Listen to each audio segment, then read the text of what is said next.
muchos de los que hoy tenemos estudios universitarios no hubiéramos llegado a la universidad. No hubiéramos llegado. Yo lo tengo clarísimo. Con mi familia, por un montón de cosas. Y así todo, teniendo universidad gratuita, insisto, no tenés ni el 30% de la población graduada universitaria, el 20%. Pero sí te fragmenta la élite, en el sentido de que vos podés tener incluso CEOs que vienen de una trayectoria de origen social más bajo, que en otro país es de América Latina es inviable.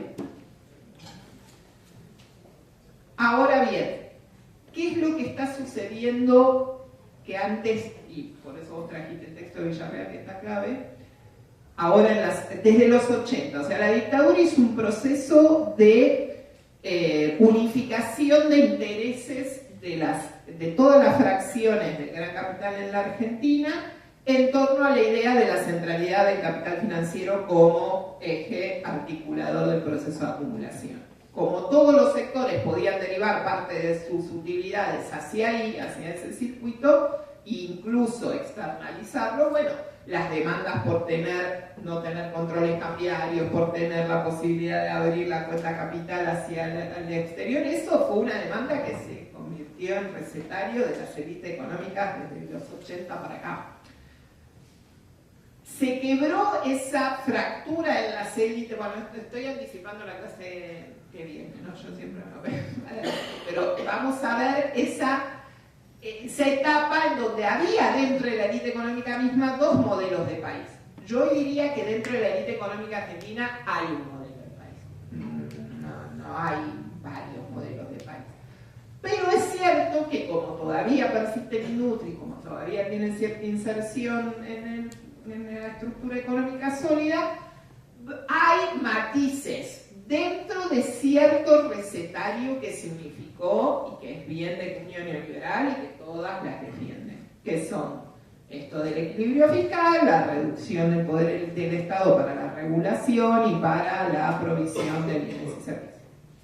¿Sí? Eso ya es un mantra que hasta cualquier capital, mediano o chico, de origen social, de clase media, que llega rápidamente, piensen en Global. Yo cuando escucho a los directivos de Global, que la mayoría se formó en la empresa, en la universidad pública, hablando en defensa de un gobierno que propicia la destrucción de todas estas herramientas que a ellos mismos los llevaron a ser lo que son, bueno, me pareció muy interesante que una clase pública se hiciera en la puerta de Global como para mostrarles, che, nosotros que formamos a los tipos que vos después reclutás, estamos ganando 2 monedas y vos lo estás defendiendo. Bueno, me pareció acertada esa estrategia, ¿no?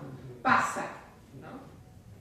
Pero también pasa que como llegás de abajo en los estudios universitarios a los lugares de poder, y como existe una fuerza política que es el peronismo, eso lo voy a decir, o sea, no es que solamente yo soy peronista, se habrán dado cuenta, pero más allá de que lo sea, que lo voy a blanquear para que quede claro, es una particularidad del caso argentino que vamos a ver en la próxima clase, que haya llegado esa fuerza política al poder en algún momento, haya hecho las transformaciones que hizo y haya generado cierta idea de que una élite plebeya puede ocupar puestos en el aparato del Estado y torcer la decisión pública hacia una dirección distinta a la que quieren los sectores del poder económico. Yo no sé hasta qué punto todo esto sigue vigente o no sigue vigente, pero todavía está en un sector de la sociedad el imaginario de que eso es posible.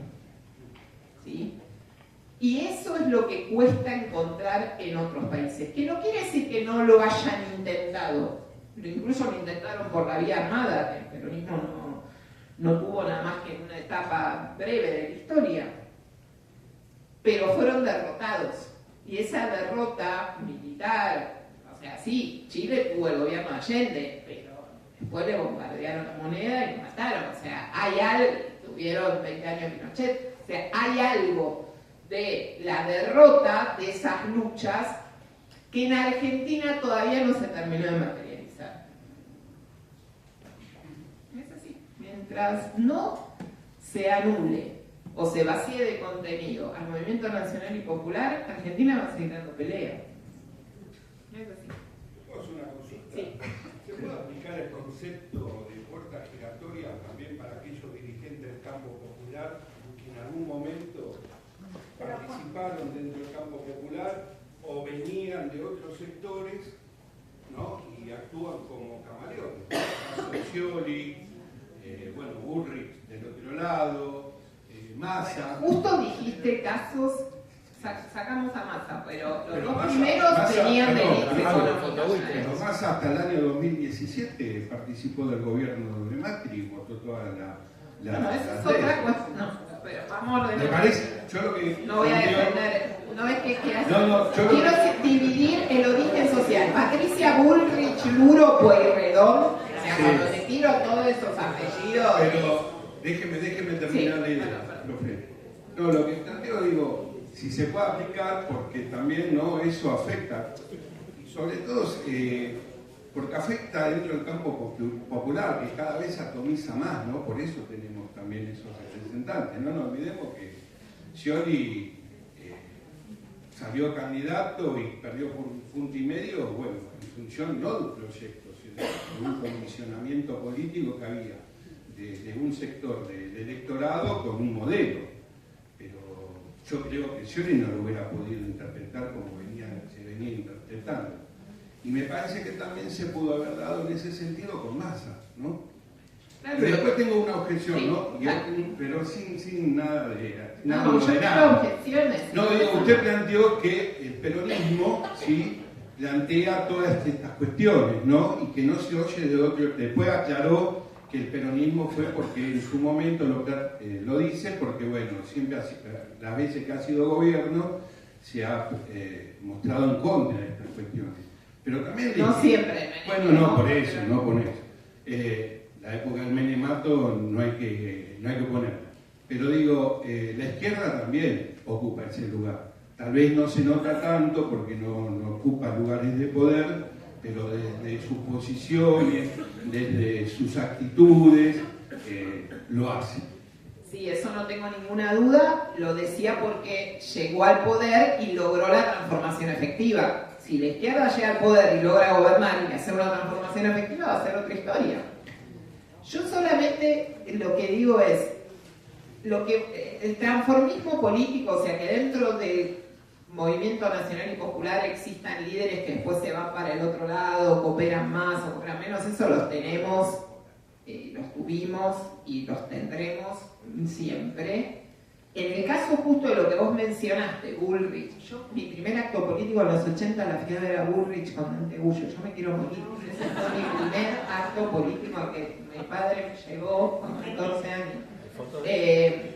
No tengo foto, pero realmente para que era la expresión del peronismo auténtico. Bueno, pero ella, como origen social, era o sea, ella siempre fue, ¿sí? Scioli lo mismo, no de la alcurnia de Patricia, pero sí, ya, ¿cómo llegó a hacerse conocido Scioli? ¿Cómo inició su carrera política? Como era un deportista famoso que salía con chicas lindas, que estaban los bocados, después, listo, fue reclutado dentro del menemismo y después de ahí siguió y después siguió en los gobiernos de Néstor y Cristina y fue el candidato en 2015.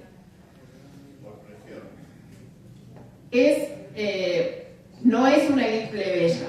Lo que sí hay casos de gente de origen plebeyo que sí va después hacia, y eso hay que mencionarlo incluso en el ámbito sindical, hay varios que tienen un origen social muy bajo, que se organizaron como grandes defensores de intereses corporativos de los trabajadores y que después se terminaron vinculando más estrechamente con las élites económicas. Caso Tiaca. No voy a poner nombres, pero hay muchos, hay varios, no todos, eso no invalida el conjunto. Entonces sí existen esos procesos. Lo que tenemos que poder ver es qué hay atrás de esos casos. Esa casuística se tiene que poder hilvanar en algún tipo de proceso. ¿Qué es un proceso de captura y de cooptación de cuadros? Sí, es así. Así como se captura la decisión pública cuando incluso llegan al gobierno, gobiernos nacionales y populares, y se busca incidir sobre esa decisión, también se hace cooptando cuadros. Y el origen social de Massa es un origen social medio, pero él inició su carrera política en el UCD, lo recuerdan, ¿no? Y después rápidamente, y Vudú también, digo, para ser justo, hay un pecado de juventud si quieren. Yo que soy contemporánea, porque tengo más o menos la misma edad que ellos, y me acuerdo claro lo que significaba ser de la UCD en los 80, ¿eh? Era muy claro dónde te parabas si estabas en la UCD en los 80, a fines de los 80.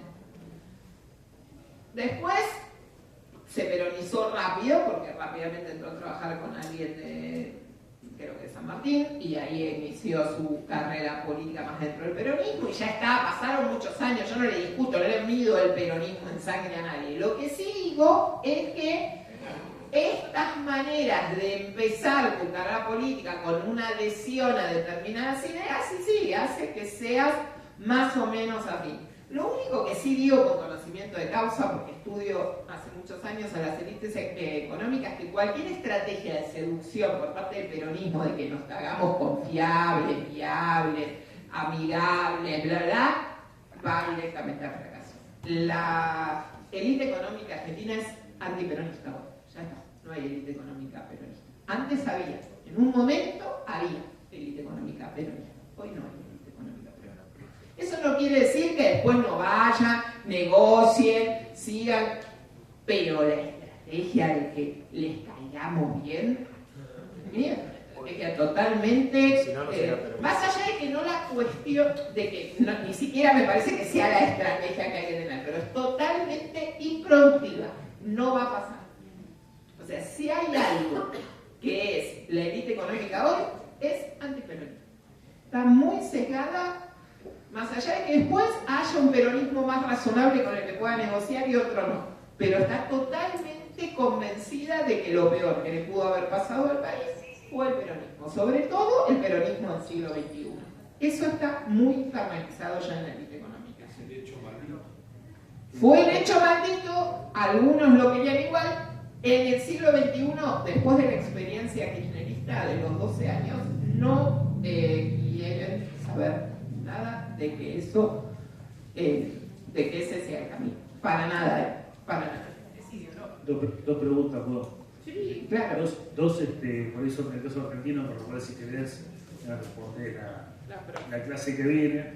Una es la duda, casi curiosidad de cómo construiste la muestra nacional del estudio internacional. ¿A quién pusiste? ¿Cómo lo hiciste? Sí, eso está clarísimo. Te los hago las tres.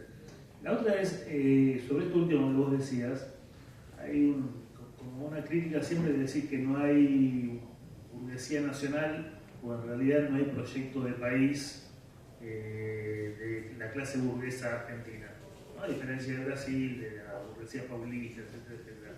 Ahora, vos cuando planteas que hay un proyecto civilizatorio de la élite internacional, ¿en cuánto hay de eso también en Argentina? O si en realidad Argentina sigue siendo una burguesía extractivista que lo único que quiere es ganar para fugar y en realidad no se constituye como clase.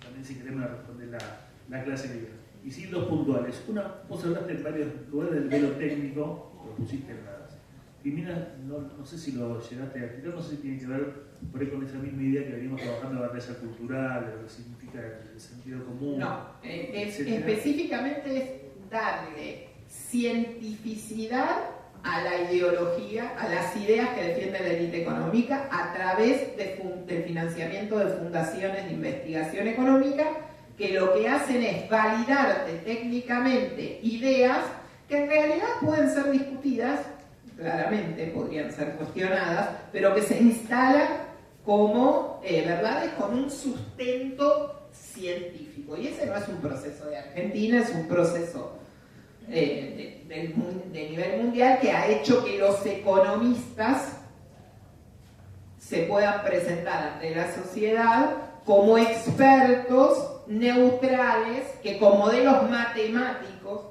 ¿no? Porque la ciencia es exacta, esa mirada hegemónica de la formación económica, permite decir esto es así porque lo dice la investigación científica. No es que es mi idea, ¿sí?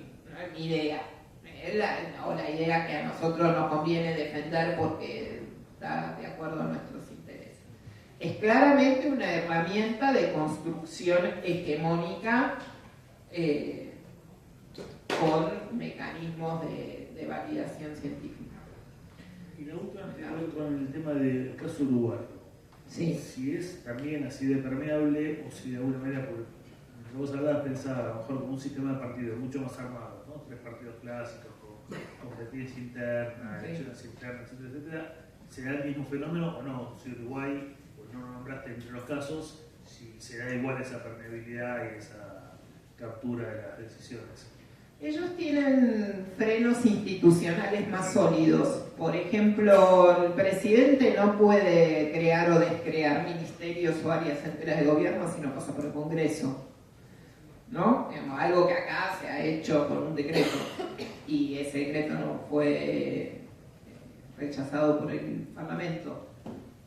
Hay como una institucionalidad más sólida que igual hasta ahora no ha logrado afectar demasiado intereses económicos de un país que tiene una estructura económica de poder muy reducida en comparación con Brasil, Argentina, México, Colombia, donde ahí tenés sí grandes como disputas por el control de determinados recursos naturales.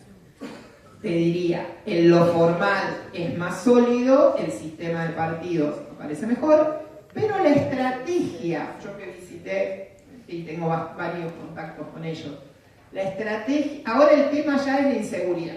Es la inseguridad, la violencia, la inseguridad, la violencia, la inseguridad. Porque también existen campañas que las derechas organizan y que le han resultado muy efectivas con temas recurrentes. Entonces se instala eso como un problema público, que por supuesto siempre tiene un caso que lo sustenta, pero eso lo lleva a tener un problema con los gobiernos ineficaces para la resolución. Entonces el tema inseguridad es un tema de descontento muy fuerte hoy. Y la segunda cuestión es que efectivamente la gente no vive mejor. No está viviendo mejor en cuanto a distribución. No se ha alterado la distribución a los niveles de garantizar que ese ingreso te alcance para sustentar bien la vida. Y eso también, a pesar de que tiene mejoras tal vez en prestaciones sociales, eso también horaga la democracia, porque se instala la idea del todos son lo mismo, ¿no? Hoy en Argentina eso está muy instalado. Bueno, este me defraudó, pero es uno más de la lista larga de defraudación. Siempre a la uruguaya, que es proceso más lento, tal vez menos confrontativo, pero hay una extrema derecha en Uruguay que no ha logrado llegar, pero que tiene una circulación. Hola, ¿qué tal? Sí, pero hay una que va a quedar para la próxima porque es el proyecto de país o no, porque esa es bien larga. La muestra también, lo único que te digo, pero voy a traer el detalle para la próxima, es que el criterio de construcción lo definió un comité central de investigación de esa élite, de ese grupo, de ese consorcio de investigadores, donde vos tenés que elegir a los presidentes de las compañías que cotizan en bolsa y que tienen determinado los 20 primeros lugares en ese ranking, los 20 ricos más ricos. En Argentina y en otros países además, como no hay correspondencia entre las grandes y la bolsa, porque la mayoría de las grandes no cotizan en bolsa, le tenés que sumar las más grandes dentro de las que no cotizan en bolsa, los presidentes de esas compañías, y a los funcionarios que están a cargo en cada año de la política económica, ya sea del Banco Central, del Ministerio de Economía. Vos elegís ahí los 3, 4 actores que son claves dentro del Estado para esa cuestión. Ese fue el criterio que se mantuvo más o menos equilibrado en todos los... no equilibrado, se mantuvo el mismo criterio en todos los países para hacer comparable la muestra. Pero ya ahí en ese mismo criterio ven las diferencias, ¿no? Que en Argentina, digo, la mayoría de las grandes empresas no cotizan en la bolsa. Entonces, si te quedas solo con la bolsa, no agarras las grandes empresas. Allá había preguntado alguien.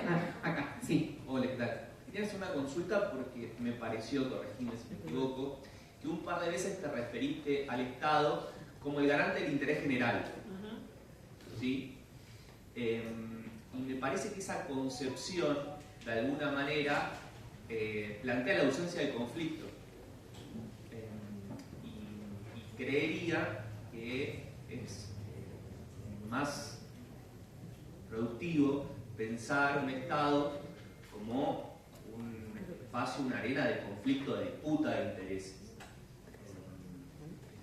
Porque si no pareciera que esta ilusión que el Estado puede beneficiar a todos sin afectar un interés, me parece que no coincide con lo que sucede en la realidad efectivamente. No, yo te entiendo. Es una arena de conflictos, es el garante de la reproducción social capitalista, eso es así. Reproduce las dos clases, reproduce solo una. Eso también es importante, que eso se ha ido perdiendo.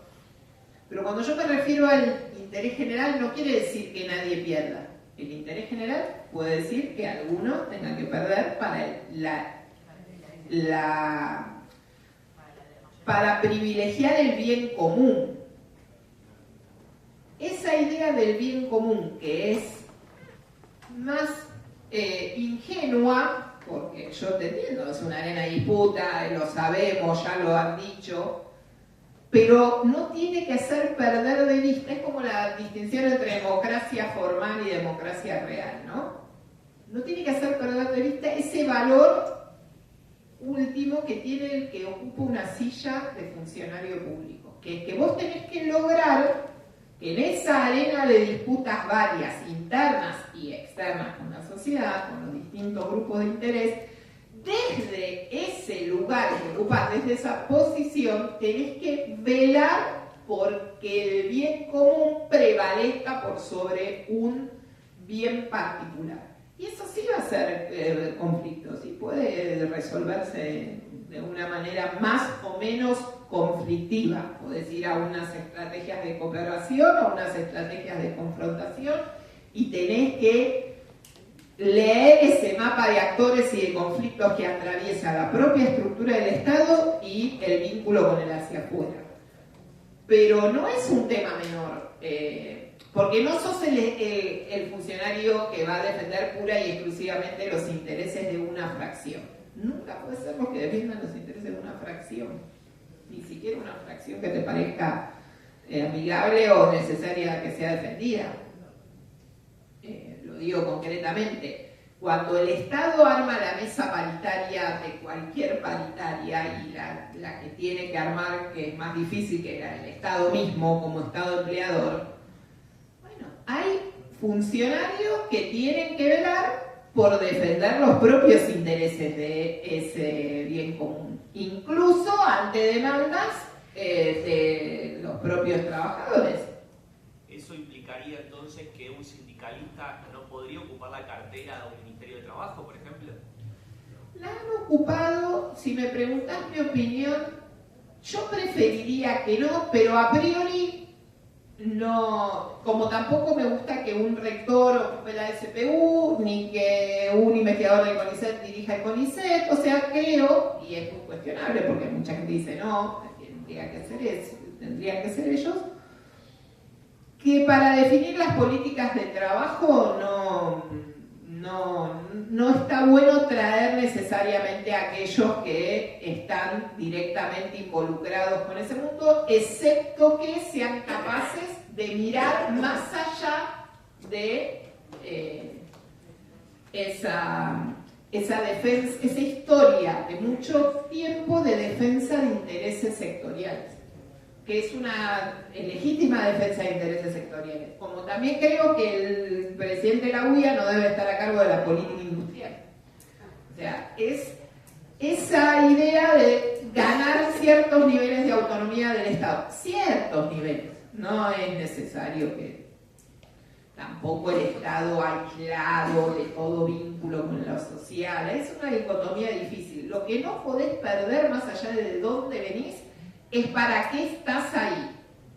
No estás ahí para que todo lo de una parte se convierta en el todo. No. Estás ahí para mirar a todas las partes y buscar la resolución que va a beneficiar a algunos y va a perjudicar a otros, que más convenga en ese momento para el ejercicio del proyecto y del gobierno y la defensa de la institución. Si no, vas a terminar avalando cosas que no son las que corresponden. Sí. Hola, ¿qué tal? Buen día. Le quería hacer dos preguntas. La primera es, ¿cómo hace el Estado para recuperar autonomía frente a las élites económicas? Y la segunda es, ¿qué mecanismos democráticos podrían limitar el poder económico sobre lo que sería la política? Yo creo que las regulaciones sancionadas a través de normativas, de leyes, con debates, eso es importante que funcione. No es lo único, porque vos podés tener la ley, después nadie la cumple, tener las presentaciones de declaraciones juradas, nadie las controla, nadie ve, ni sanciona, ni nada. Eso es un problema. Los mecanismos tipo observatorio, hubo observatorio de la obra pública, o sea, hubieron mecanismos de participación efectiva que se montaron para que la ciudadanía pueda participar de determinadas áreas de alto riesgo de captura de la decisión pública o procesos de connivencia para evitar, si hay tantos actores involucrados, que se pueda dar esa situación de connivencia. Pero te diría que lo primero que tiene que ver es una convicción de que este es un tema que merece ser discutido, analizado y convertirse en bandera del propio movimiento político que defienda intereses más del campo nacional y popular. Porque eso no está para nada metido. O sea, está la idea de que eso no importa, todo eso es una huevada, porque lo que tenés que hacer es ganar la disputa hegemónica y ya. Y es cierto que no podés caer en el hiperinstitucionalismo de creer que si modificás lo institucional se va a resolver, pero tampoco podés pensar que no importa nada todo eso. Y después, eso te tiene que llevar también a una formación de cuadros políticos con una ética mucho más sólida e íntegra y con mecanismos de castigo más fuertes, porque viejo, te vas, tenés que expulsar a las personas que no cumplen con la defensa acérrima de los intereses de la fuerza política a la cual llegaste. Tiene que haber algo de mecanismo de sanción para todas estas situaciones. Pero si no se convierte en una demanda desde la ciudadanía, nosotros estamos un paso atrás, porque para la ciudadanía esto ni siquiera es un problema evidente todavía. Insisto, estamos en una ciudadanía que todavía cree que el problema es el Estado, aunque tal vez ahora empiece a ver que la solución motosierra no es tan efectiva. Pero sí hay una idea de que se fue instalando, de que yo necesito resolverlo solo y sacarme el pie de encima.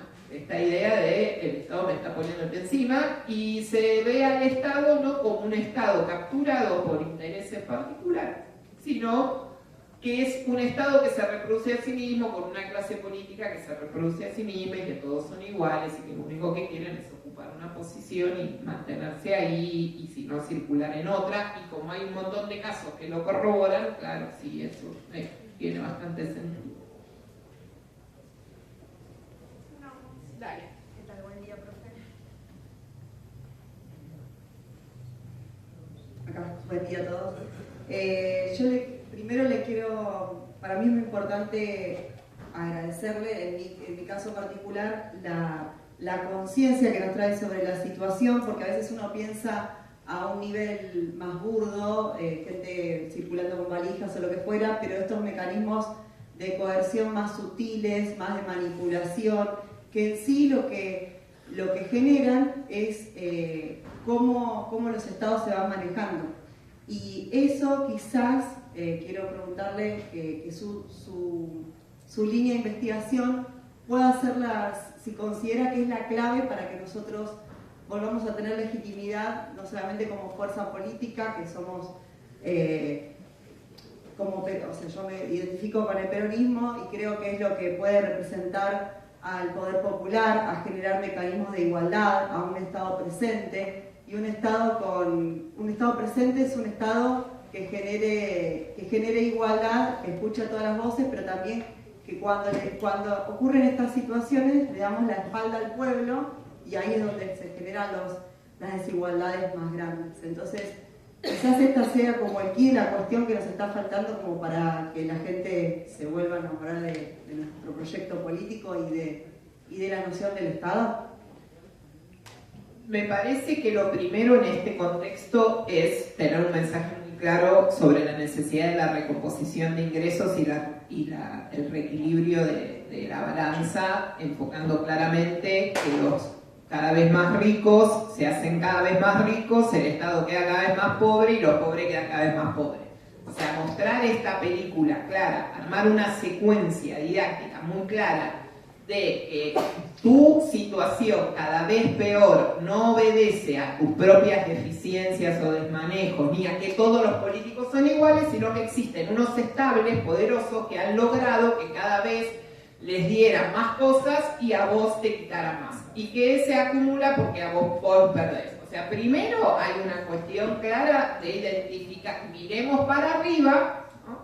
Miremos más allá de la clase política, visibilicemos esa élite económica, no la tenemos que seducir, la tenemos que mostrar como que no es el enemigo en el sentido de la lucha de clase, puede ser lo que plantea el peronismo en general, pero sí es necesario disciplinarlo para que su proceso de acumulación le permita el crecimiento al conjunto social y no solo a ellos mismos. Eso es lo primero. Hoy, en la situación de desastre, de deterioro de los ingresos que tienen las mayorías, nada va a enamorar que no sea una promesa de mejora concreta en las condiciones materiales de vida. Después hay que ir por la idea del Estado, tiene que recuperar la capacidad fiscal para poder tener dinero, para poder hacer las cosas que tiene que hacer. Entonces habrá que reinstalar una serie de procesos de captación de renta que hoy están fuera del margen del Estado, con todas las dificultades que eso tiene. Y siempre la idea es que si no hay un proceso virtuoso de crecimiento de la economía, eso se va a caer. Entonces vos necesitas apuntar a él. Y que el Estado importa y que la ética pública es clave. ¿Es clave? Sí, aunque yo sé perfectamente que el grueso de los ingresos que se pierden no se pierden por los adornis de la vida que hay en todos los gobiernos, es muy importante que se muestre con total claridad que la clase política que pretende gobernar desde el Frente Nacional y Popular es incólume en la defensa de los recursos públicos, de no quedarse ni con un centavo, de no poner nada y de que van a ser sancionados cualquiera de los que violen ese contrato. Yo creo que esa idea es fuerte. Después, agarrate, Catalina, porque lo que queda del Estado en esta gestión, después de esta gestión, la reconstrucción de esas capacidades estatales, a la vez de que tener que hacer todo lo demás, va a ser durísimo, porque nunca hubo un proceso tan destructivo en tan corto tiempo de capacidades públicas como las que vemos ahora. Gracias. Y la segunda es que no estamos tan lejanos a todo esto no está súper lejano, lo vemos en la cotidianidad, en todo. Sí, esto está ahora. El tema es que hay que evitar el absoluto desencanto político. Hay que evitar que el tercer desencanto, porque es el desencanto de Macri, bueno, el cuarto, porque porque la ciudadanía se desencantó con Cristina, después se desencantó con Macri, después se desencantó con Alberto y ahora se desencanta con Milei.